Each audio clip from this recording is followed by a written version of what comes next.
Ladies and gentlemen, there's a moment when your heart skips a beat, when the name you try to forget lights up your phone screen, when the silence is broken and the man who disappeared returns. And right then, your emotions go to war. Should I answer it? Should I forgive? Should I even care? But here's the truth you need to hear. This is not just about him returning, it's about who you've become since he left. This isn't just another conversation. This is your test. Not to see if he still wants you, but to see if you still want the version of yourself who tolerated the old him. When someone walks away from you without explanation, when they vanish into silence, there's a wound that doesn't always bleed on the outside. It's quiet, but it's deep. No closure, no answers, just absence. And in that vacuum, your mind races, your heart shivers, and your self-worth starts to echo. The silence begins to speak louder than any goodbye ever could. But then, out of nowhere, he returns. The same man who didn't text, didn't call, didn't check in, he resurfaces like nothing happened. Maybe with a casual, hey, or nostalgic, I was thinking about it. Yeah. And in that moment, everything in you wants to jump, to believe it means something, to think maybe the silence made him realize your value. Maybe he finally saw the light. But here's what you must understand. Silence creates curiosity, not commitment. Just because he wonders about you doesn't mean he's ready for you. Just because he misses your presence doesn't mean he's prepared for your purpose. That silence didn't always grow him. Sometimes it just gave him room to be distracted, to chase lesser things, to realize the world outside your love wasn't as fulfilling as he thought. When you go quiet, especially after being the one who gave, who showed up, who poured into the connection, your absence becomes a mirror. A mirror that reflects his choices, his immaturity, his indecision. Suddenly, the weight of what he lost becomes real. But don't mistake the realization of loss for the readiness to build. One can miss you without being capable of loving you, right? That's where so many fall into the trap because they think his return means he's come back wiser, stronger, more aware. But often he hasn't changed. He's just curious about whether you've moved on, curious if the door is still open, curious if his hold on you is still intact. He's not always showing up to fight for a future. Sometimes he's showing up to feed an ego, and I know emotionally it's tempting. You feel validated. You feel seen again. You feel like maybe, just maybe, the silence worked. But ask yourself, what kind of love only responds to absence? What kind of man only values you in the rear view? If it took your silence to stir his attention, what will it take to earn his intention? Because curiosity will knock on your door, but commitment brings bags. It comes with responsibility. It comes with growth. And unless you've had a conversation about what has changed inside him and inside you, don't assign depth to his return. Emotional intelligence is not just about what you feel, it's about what you do with what you feel. And you can feel the pull and still protect your peace. You see, your silence wasn't punishment, it was preservation. You were healing, you were reclaiming, you were remembering who you were before you started bending just to be chosen. And if you did that, if you spent that time growing, then don't throw it away because he got curious. Let your strength meet his return, not your old wounds, because those wounds will want to take over. They'll want to prove a point to show him what he missed. But you don't need to be seen to matter. You already matter. What silence really does is flip the dynamic. It forces both of you to look in the mirror. You had time to ask yourself, do I miss him? Or do I miss who I thought he could be? Because that distinction matters. He may be back, but he's not automatically what you need. And your job is not to welcome him based on memory. Your job is to evaluate him based on reality. If he's still inconsistent, if he's still unsure, if he's still vague, then his return is not a blessing. It's a test. One you've already passed if you learn to be whole without him. I know how hard it is to resist the pull of nostalgia, to not let the butterflies guide your decision. But butterflies don't build homes. They flutter and disappear. You need roots. You need consistency. You need someone who doesn't just come back, but chooses to stay, grow, and build. So yes, he came back, but what really matters is what you do now. Do you shrink back into the version of you that begged for crumbs, or do you stand as the woman who discovered her own table? Because if he only comes alive when you go silent, then he doesn't deserve the sound of your love. Let curiosity knock, but don't confuse it for commitment. Let him wander, but don't let him wander through your heart without purpose. Silence may have drawn him back, but your strength will decide if he ever gets to stay. When someone leaves without warning, when the connection goes cold and all you're left with is silence, it does something to you. It challenges your confidence, your hope, your expectations. You sit with questions you never asked for. You go back through conversations, read old messages, look for signs. You wonder what you missed. You wonder why you weren't enough. But the hardest part isn't just that he left. It's that part of you still wanted him to return. And then he does. He comes back soft-spoken, maybe apologetic, maybe casual, acting like nothing happened or pretending like the time apart was just a pause, not a break. And in that moment, emotions rush in like a flood. Relief, excitement, fear, confusion. Because your heart wants to believe that maybe he came back because he's different, because he realized what he lost, because he's finally ready. But the truth you need to hear, the truth that takes strength to face, is this: his return is not a promise of change. It's not a sign from the universe that everything is finally aligning. It's not proof that you've won. Most of the time, his return is a test not of his transformation, but of your growth. It's a moment that asks, have you really healed, or are you still hoping to be rescued? Because if someone walked away once, especially without reason, they already told you something about who they are. The absence, the lack of communication, the ease with which they let go, those were not just events, they were messages. And in his return, you're not getting a blank slate. You're being asked whether you'll ignore the lessons you learned just because the emotions feel familiar again. There's something dangerous about hoping someone has changed without seeing the evidence. There's something painful about rewriting the past just because you want the present to feel different. He may say the right things now, but words are cheap when they're not built on responsibility. And if he hasn't done the work, if he hasn't taken accountability, if he hasn't become self-aware, then what he's bringing back to your life isn't love, it's a loop. A cycle disguised as a second chance. It hurts because part of you remembers the good, the early days, the laughs, the comfort, and that part of you wants to believe that love is enough. But love that doesn't come with effort, growth, consistency, that love turns into a trap. It lures you in only to disappoint you again. You can't keep falling for potential. You can't keep romanticizing who he could be if you're still being hurt by who he is. And this is where your growth matters. Because while he was gone, you had a choice. You could stay stuck in the waiting, or you could step into your healing. Maybe you cried. Maybe you journaled. Maybe you screamed at the ceiling some nights because the silence was too loud. But you kept waking up. You kept showing up. You kept living. And slowly you started to remember who you were before the heartbreak. That wasn't weakness. That was your strength being rebuilt. That was you evolving into the version of yourself that doesn't just accept love, but requires it to be healthy, stable, and real. So now he's back. But the question is, are you? Are you back to needing his attention to feel whole? Or are you grounded in the wholeness you built alone?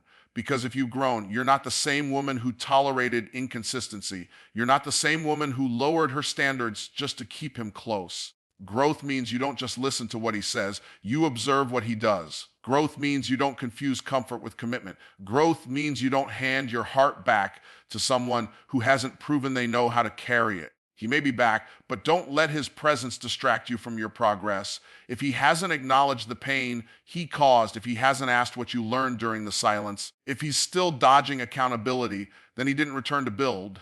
He returned to see if you're still available for the same version of him that left, and you're not, because you've changed. Maybe not overnight, maybe not perfectly, but you've changed. You feel deeper now. You think clearer now. You understand your worth now. And that means you don't hand out second chances just because someone shows up again. You give them only if they've earned them, if they've grown too, if they've done the work while you were doing yours. It's hard to walk away from something you once prayed for, but walking away now with wisdom and peace in your heart, that's not failure. That's growth. And if you're willing to pass this test, to trust the strength you gained in his absence, then you don't just protect your heart.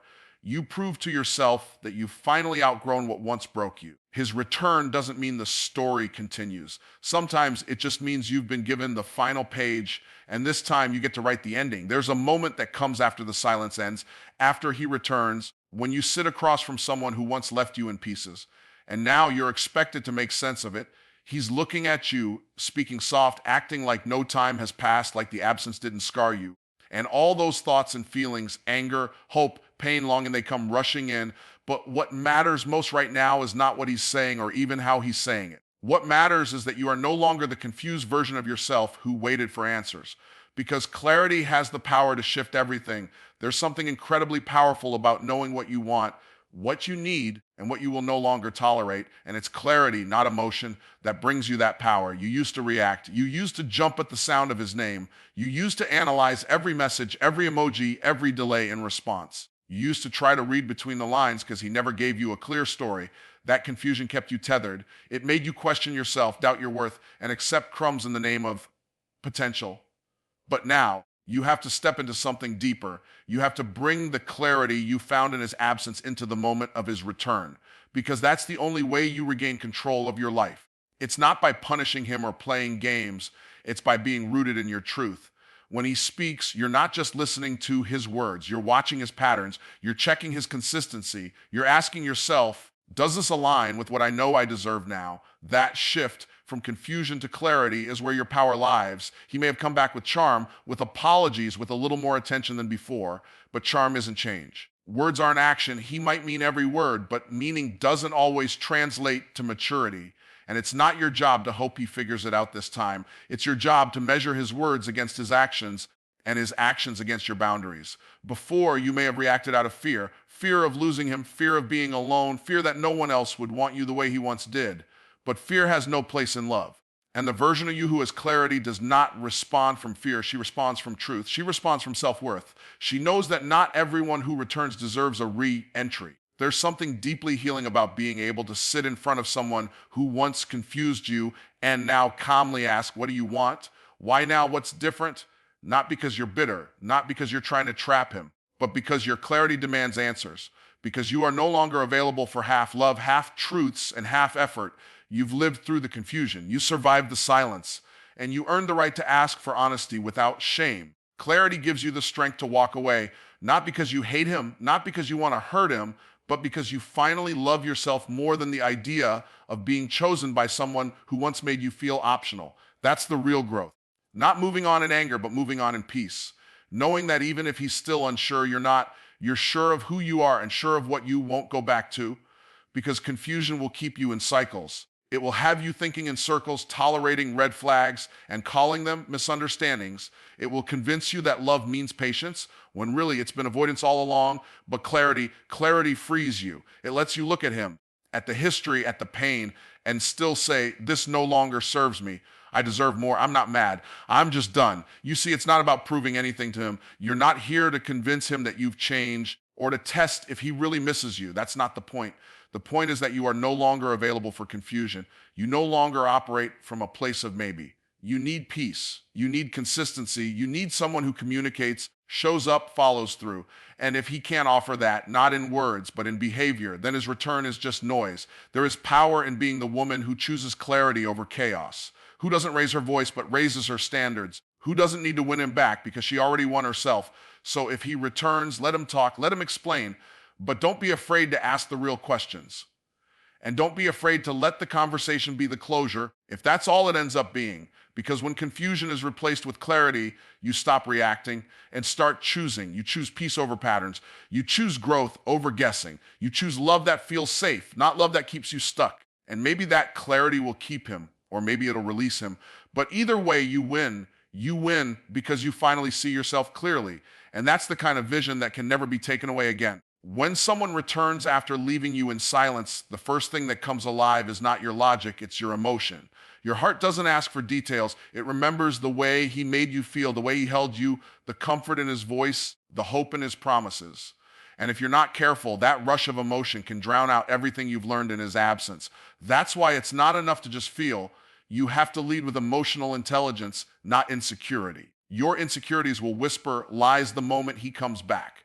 They'll ask, what if this is your last chance? Or what if he finally means it this time? That fear of missing out, of being alone, of not finding someone else who feels so familiar, it all starts to resurface. You may even start minimizing the pain you went through just to keep the fantasy alive. But emotional intelligence is what helps you slow that down. It's what reminds you that love is not just a feeling, it's a responsibility.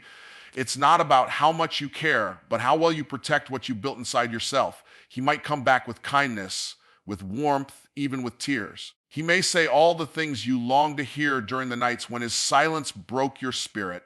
But if you let your insecurities speak for you, you'll accept those words without questioning their weight. You'll respond just to feel close to him again. You'll reply to the message not because it brings clarity, but because the attention feels like water in a desert. That's not love, that's need. And emotional intelligence demands that you recognize the difference. You're allowed to miss him. You're allowed to feel that pull. You're allowed to remember the good times and wish they had lasted longer. But what you're not allowed to do, if you truly care about your growth, is to abandon everything you've learned just because he reappeared. Emotional intelligence allows you to feel every ounce of pain, love, longing, and still make a decision that honors your healing. It helps you respond instead of react. And that's the difference between falling back into a cycle and stepping forward into a new standard. When you lead with emotional intelligence, you no longer chase closure from him. You find it within yourself. You stop asking, why did he leave? And start asking, do I even want what left me? You stop hoping he's changed and start evaluating whether you're still compatible with someone who once caused you so much confusion. It's not about punishing him for the past. It's about protecting the peace you created when he was no longer in it. Insecurity wants quick comfort. It wants the feeling of love more than the reality of it. It makes you ignore the red flags just to feel something again. But emotional intelligence asks you to sit with the discomfort and examine it. It tells you to look beyond the charm and into the core. Is he owning up to what happened? Is he asking about your healing, not just your availability? Is he trying to understand who you become, or is he hoping you'll still be who you were? You've grown. Maybe not in dramatic ways. Maybe you still have scars. Maybe you still have moments where the loneliness gets loud, but you are not who you were when he left. You've learned how to hold your own hand. You've learned how to self-soothe.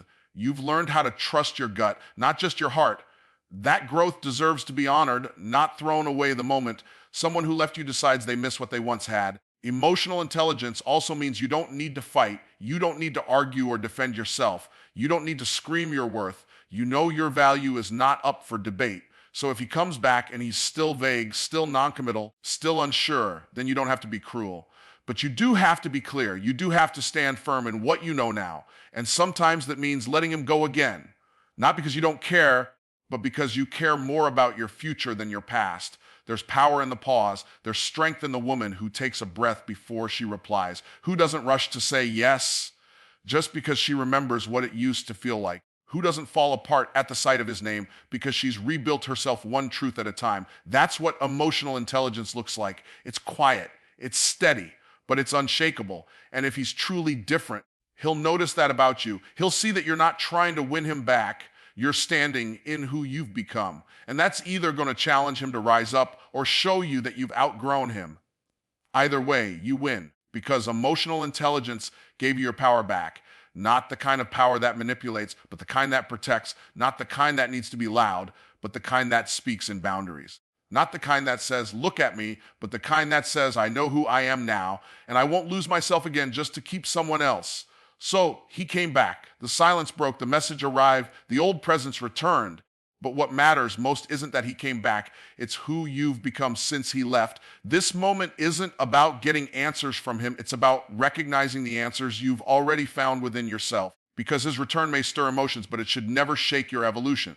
You now understand that silence can spark curiosity, but curiosity is not commitment. That absence can create tension, but tension is not transformation. His return isn't proof of growth. It's your opportunity to measure it, not his, yours. And in this moment, clarity becomes your compass. You're no longer reacting from pain. You're responding from power. You ask better questions. You don't shrink back into old versions of yourself just to fit a familiar story. You don't let insecurity lead the conversation. You let emotional intelligence set the tone. This is your test, not to see if he still wants you, but to see if you still want who you used to be when you settled for less. You are no longer here to be chosen. You are here to choose. Choose peace. Choose wisdom. Choose the version of you that grew through the silence, because whether he stays or disappears again doesn't define your value.